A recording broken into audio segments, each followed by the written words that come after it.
Ayun mga boss, andito tayo sa Banaan Pangasinan Provincial Museum dito sa Lingayen, Pangasinan. Tara, pasukin natin.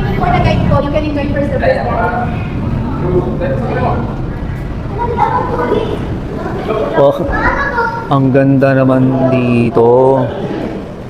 Banaan Museum. Ito yung parang reception area niya mga boss. Dito po nag-converge yung mga past and present and future history of Pangasinan. And dito po makikita niyo po ang napakalawak na asin farm sa Dasul. Yeah, that was actually taken sa Dasul, Pangasinan po. And then here naman po is taken sa mga talong Pangasinan po. Because before po, ang Pangasinan po ay kinalapas tawag na kapuluan or bulo. So it means po species of bamboo. And Pangasinan po, it literally means Pangasinan or where the salt is made po. So each gallery po we have QR code, so you can scan to know more about the details of the gallery than here. So if you are okay po, you can take photos po muna here and then enjoy that. Or we can proceed to the gallery na po. Okay, let's go.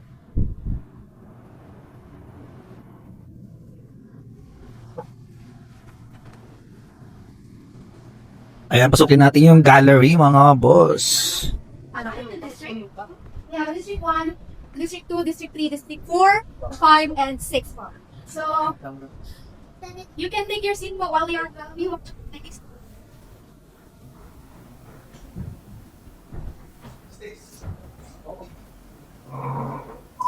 Pwede mo mag-order ng kape? Banaan. Uy! Si Boss Abel! Sige mo na po ang dalawa. Magaling. Sareno! Pero ka na ba? Nagkakaroon kung saan nagkakalpo ang bukas at nakaraan.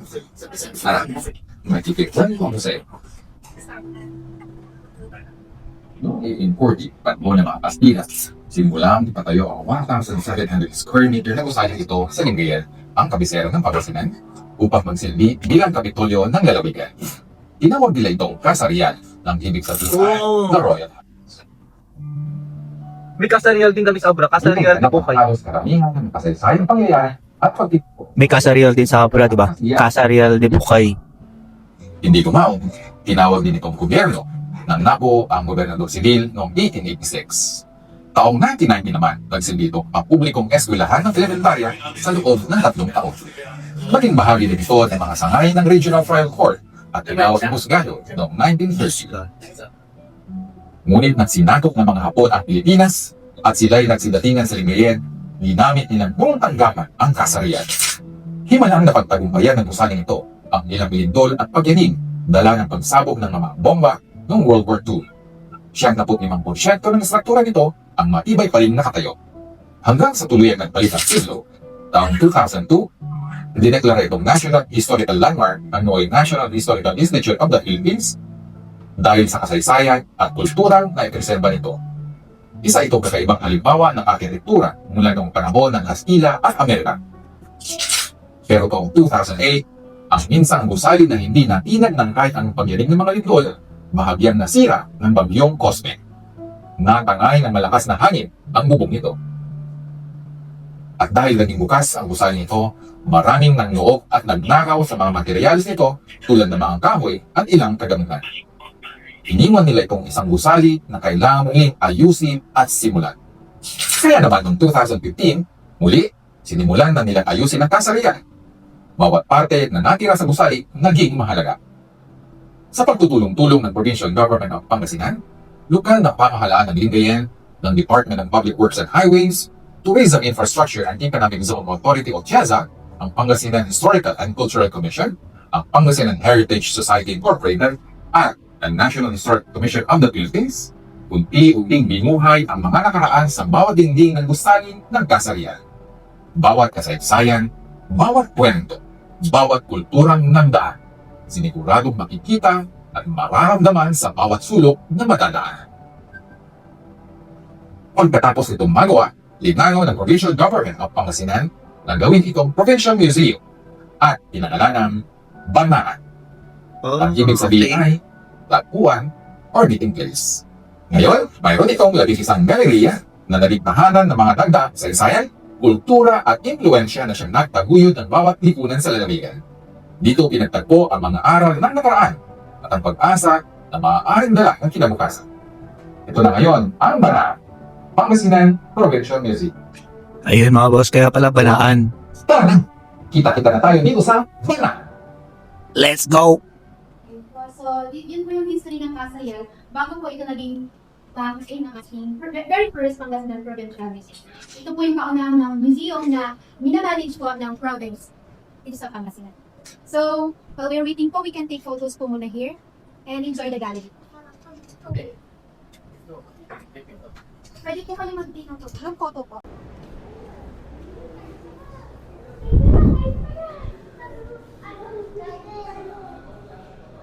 Ito na yung gallery mismo mga boss.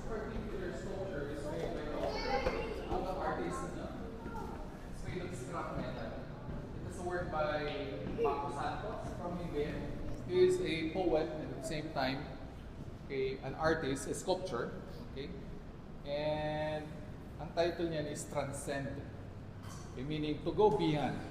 So the reason we put it here is we would like to show our guests kung ano yung itsura ng sculpture na walang ilaw at mayroong ilaw para ma-illustrate natin yung transcendence na tinatawag. Okay, patayin ko muna yung ilaw para makita niyo.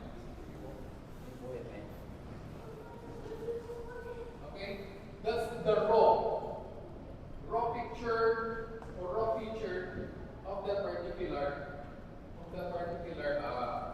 sculpture. Now, when we put on the light, ayan, nag-iiba. Okay? It goes beyond the lines, okay, of the frame of the sculpture. So, you see more than before. That is to transcend, to go beyond. Okay? To see more in life. Okay? And you can only do that when you introspect and reflect, okay, on your current situation, what's happening. So, yan yung tinatawag natin, going outside of the box. Okay? So let's proceed. This is gallery number 4. So this gallery features natural heritage of Pangasinan, the different flora and fauna. So here on the screen, nandiyan po yung ating different river systems of Pangasinan. And the biggest river system is the Agno River as shown in the map. Okay? The Agno River starts at the foot of Benguet, in the mountains of Benguet. Then it passes through several thousand cities of Pangasinan and it exits here in Lingayen. So ganyan po kahaba at kalaki yung Agno River natin. Okay? And you can see here in Lingayen po. And on the walls are different paintings of the different plant and animal species that we can find here in Pangasinan. And we also pictured or highlighted some of these species like these giant clams or the tatlo po. Okay, we have here in Bulinaw, the UP Marine Science Institute. Ano? So yung UPMSI, sila yung nangangalaga at nag-aaral. Pinagre-researchan nila yung life, okay, of the taklobo or the giant clams. We have several, okay, giant clam species around the world. Okay, marami po yan. Okay, and here in the Philippines, we have around 8 king species. Now, what they did was, they tried to propagate these 8 species of giant clams in Bulinaw, but only 5 species survived. Okay? Probably due to the environment. Okay? May environmental factors, why only 5 of those 8 species survived. Siguro yung mga iba, hindi nila na-survive yung lakas ng current sa Bulinaw waters. Yan. Now, yung 5 species na napropagate nila, once they are big enough to be transferred, they bring them to other places in the Philippines, like in Palawan or in Davao. Okay? Because they see the importance of having giant clams in our waters. Why is giant clam very important to have in our waters or in the ecosystem? Kasi nga, if you have giant clams, the water gets clean. Okay? Because these clams are natural purifiers. And once your waters are clean, then more fishes will thrive, more fishes will lay eggs in your rivers. So, ganun po ka-importante yung giant clams natin. And this particular species is the Tritang na Gigas, the biggest of these giant clam species. And it can live to more than 100 years. And it can grow as big as 1 meter. So ito, parang teenager pa lang ito. And legendary warrior princess. Kasi nga, there are still scholars who are debating whether or not she really existed historically here in Pangasinan. Others would say, no, she did not exist. While some would say, yes, she did. Ano yung evidence or yung proof? Sinasabi ng ilan, okay, mayroon tayong mga elephant fossils na ayon sa pag-aaral. Elephants are not native to the Philippines. Okay? Could have been brought to the princess or Dua during her time, okay, from the Majapahit Empire down there in Indonesia when they brought them here, okay, for trade. So si Princess Ordua, although a legend, is still part of Pangasinan culture and tradition. That's why we named the official residence of the governor as the Orduha House. Okay, and there are other agencies that call themselves Orduha, named after Princess Ordua. And Princess Ordua, for us Pangasinenses, is a symbol of women empowerment. Okay? But other than Princess Ordua, we also have our 4 kings Pangasinan. Okay. Okay? So these 4 kings are not actual people or actual persons, but these are representations of key areas here in Pangasinan. Okay? Like this one, this is King Alaos, representing Lingayen. Oh, that's right. Oh, that's King Dalisay. Okay? He's said to be the father of Princess Ordua. So King Alaos said to have ruled Lingayen, okay, because he has a net over his shoulder. Kasi nga, fishing is one of the livelihoods or traditional livelihoods here in Lingayen. King Dalisay over there has Tacloban on his shoulders kasi nga, he lived and ruled in Bolinao because Bolinao is said to be the giant land's capital of the Philippines. And here one, si Haring Kasilag from Dagupan City. Okay? And that guy over there, that's King Caciquis. Okay? How's Who's said to flying have in the ruled wings? San Carlos City. How's flying in the wings? How's flying in the Okay? wings? So from it, sana, just yung transition to the history. So ito yung totoo nangyari sa kasaysayan ng Pilipinas at Pangasinan. So over here, we have what we call the Bolinao skull. Okay? This section features the Bolinao skull. Pakrapin muna natin para makita natin. Okay. The Bolinao skull is a real skull that was excavated in 1960s by a group of archaeologists. Ito ay nahukay sa isang ancient graveyard site sa Balinga side area sa may Bolinao. And this graveyard site dates back to the 14th century. So bago dumating pa man ng Kastila, dito na sila. What's very unique about this skull is that it has gold ornamentation sa kanyang ngipin.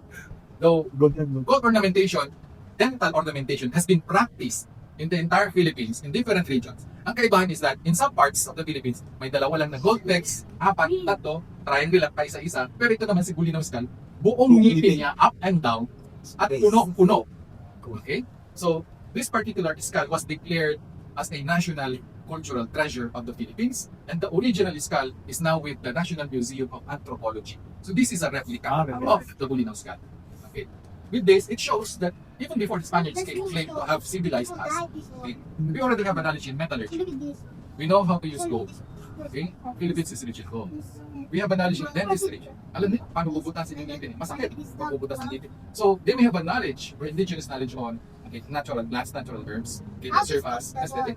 Hindi pa rin masakit. And also, knowledge in aesthetics of art. Kasi nga, yung gold pegs na yan, fish scale pattern ng design. Okay? So, yan yung unique feature, okay, ng Bolinao skull niya. And when they excavated that ancient graveyard site in Bolinao, they were able to find 67 skulls all in all. One of them is this one, and 2 of those 67 skulls were children.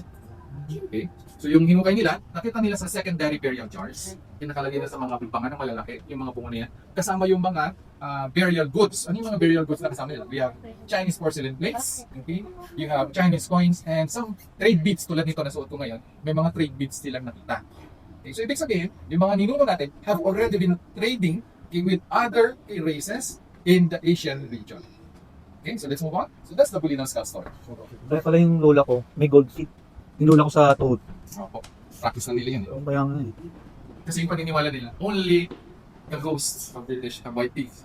Kasi yung mga alagang hayop na ang may white teeth. Kaya dapat sa atin, pinupulayan. Kaya kung nag sila ng mama. This gallery naman talks about the Chinese relations in Pangasinan. So long time ago, the Chinese came in to trade with us, and some examples of the trading items or materials are displayed here, exhibited here in this section. So you have the mantog de Manila, the silk that was brought here by the Chinese, also the blue and white porcelain wares from the Ming Dynasty, and the white and the green celadon is from the Sung Dynasty, and those brown glazed terracotta jars from the Qing Dynasty. So yan yung mga kinakalakal nila. Okay? And they use this Chinese junk. This is a scale model. It's scaled down siya. But the actual Chinese junk is about 15 to 20 times bigger than this. Okay, so yan yung gamit nila. From China to the Philippines. Kaya pala tayo sinasakop ng China. So this is common History is repeating itself. Yeah. And one particular Chinese na naging historically significant sa Pakistan. Limahok. Okay? Sa kanya pinangalan yung Limahok Channel. Limahong, it was a Chinese pirate and he tried to capture Manila but he failed. Siya yung panglima. So, he went here to Pangasinan and established his own little kingdom for some time in order for him to recuperate, to regroup, and to resupply himself. And while doing that, they had to dig the Limahong channel for them to escape the pursuing Spaniards. Right? So that's Limahong. You can take Kaya- pictures. The purpose is to establish.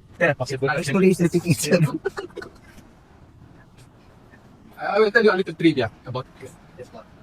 So this map, it shows the trade route, okay, between the Chinese and the Philippines and Japanese and the Philippines. A long time ago, okay, China and Japan have been, trading but indirectly. Okay? Kasi nga rival rival civilization sila, diba? So they traded, they exchanged goods through a common ground which is Philippines. So China, dadalhin niya yung product ko dito, okay, sa Philippines. And then si Japan naman, kukuha ng China wares from China using Philippines. Ganon din si China. Kukuha siya ng munitions from the and during that time also meron silang na staple for wood. And during the American period, 1920, ibil, sa ibil, yung may kumakaw. Yung ibil is a hardwood species. During the time of Governor Daniel Maramba, okay, it is of neoclassical design. But maliban dyan, establishing a civic government, okay, one of the main contributions of the Americans is the formal education system. Because during the Spanish time, only the principalias, or mga kaya, pera, they were the only ones who can afford to send their sons or daughters to Manila or abroad to study. Pero kadalasan mga kalalakihan, mga ipapadala ka mga pwede sa Rizal, pwede padala sa abroad or mga because they kaya sila. So formal education. Besides that, also the development of public transport system during the American time. Kaya meron tayong original na natin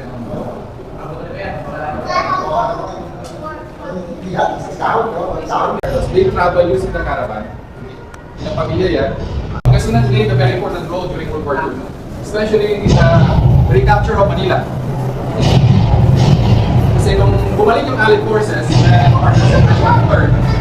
they cannot go directly to Manila Bay or to Bataan or to Batangas because heavily fortified by the Japanese.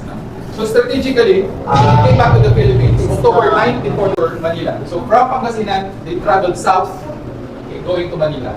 So very strategic kasi dito sa Pangasinan, dito sa Lingayen, are some of the original World War II memorabilia or artifact na mayroon. Ito magtanong, saan po dito yung makikita yung kay Enrile? Di ba Spanish time, buhay na siya?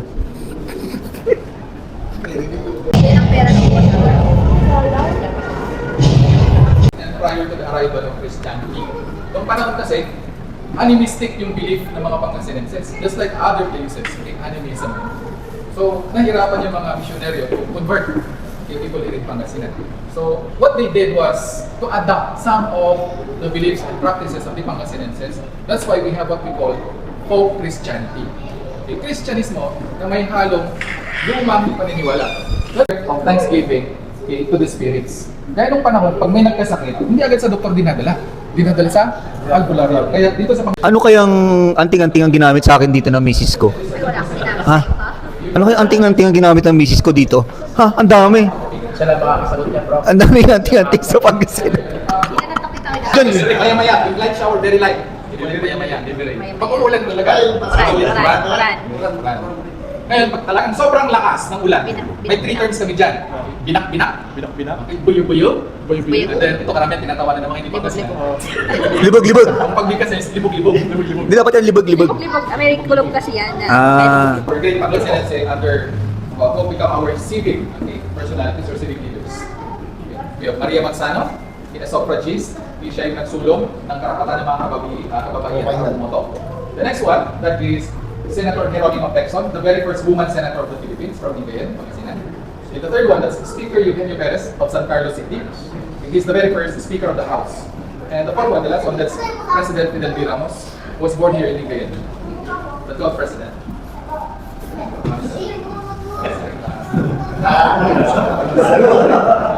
Ano mga national artists natin? This is FPJ from San Carlos City. Okay. Sa Kawayan Hilig. This is Salvador Bernal. National artist for theater design naman siya. Theater design. Siya pa lang yung kauna-unahan at siya pa lang so far ang recipient ng National artists under that particular category. And on this side, you have here Vittorio Vitates, yung father of Philippine modern art.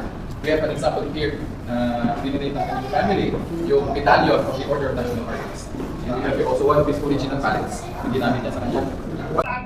So ayun mga boss, tapos na po yung ikot natin dito sa Banaan.